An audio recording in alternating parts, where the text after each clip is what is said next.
اور اللہ نے تم مومنوں پر اپنی کتاب میں یہ حکم نازل فرمایا ہے کہ جب تم کہیں سنو کہ اللہ کی آیتوں سے انکار ہو رہا ہے اور ان کی ہنسی اڑائی جا رہی ہے،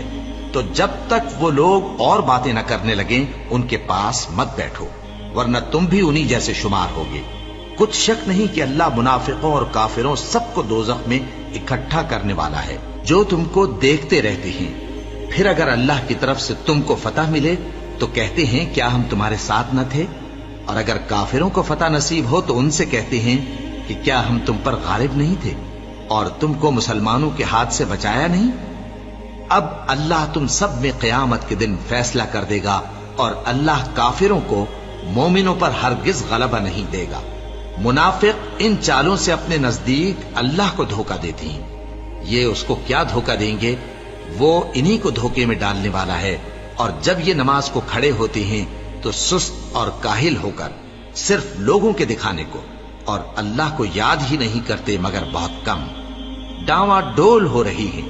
نہ ان کی طرف ہوتے ہیں نہ ان کی طرف، اور جس کو اللہ بھٹکائے تو تم اس کے لیے کبھی بھی رستہ نہ پاؤ گے۔ اے اہل ایمان، مومنوں کے سوا کافروں کو دوست نہ بناؤ۔ کیا تم چاہتے ہو کہ اپنے اوپر اللہ کا صریح الزام لو؟ کچھ شک نہیں کہ منافق لوگ دوزخ کے سب سے نچلے درجے میں ہوں گے، اور تم ان کا کسی کو مددگار نہ پاؤ گے۔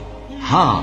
جنہوں نے توبہ کی اور اپنی حالت کو درست کر لیا اور اللہ کی رسی کو مضبوط پکڑ لیا اور خالص اللہ کے حکم بردار ہو گئے،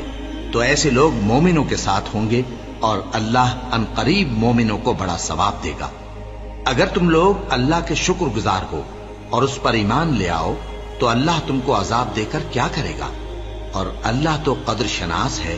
دانا ہے۔ اللہ اس بات کو پسند نہیں فرماتا کہ کوئی کسی کو علانیہ برا کہے مگر وہ جو مظلوم ہو، اور اللہ سب کچھ سنتا ہے، جانتا ہے۔ اگر تم لوگ بھلائی کھلم کھلا کرو گے یا چھپا کر یا برائی سے درگزر کرو گے تو اللہ بھی معاف کرنے والا ہے، صاحب قدرت ہے۔ جو لوگ اللہ سے اور اس کے پیغمبروں سے کفر کرتے ہیں اور اللہ اور اس کے پیغمبروں میں فرق کرنا چاہتے ہیں اور کہتے ہیں کہ ہم بعض کو مانتے ہیں اور بعض کو نہیں مانتے، اور ایمان اور کفر کے بیچ میں ایک راہ نکالنی چاہتے ہیں، وہ یقیناً کافر ہیں، اور کافروں کے لیے ہم نے ذلت کا عذاب تیار کر رکھا ہے۔ اور جو لوگ اللہ اور اس کے پیغمبروں پر ایمان لائے اور ان میں سے کسی میں فرق نہ کیا یعنی سب کو مانا، ایسے لوگوں کو وہ عنقریب ان کی نیکیوں کے صلے عطا فرمائے گا، اور اللہ بخشنے والا ہے، بڑا مہربان ہے۔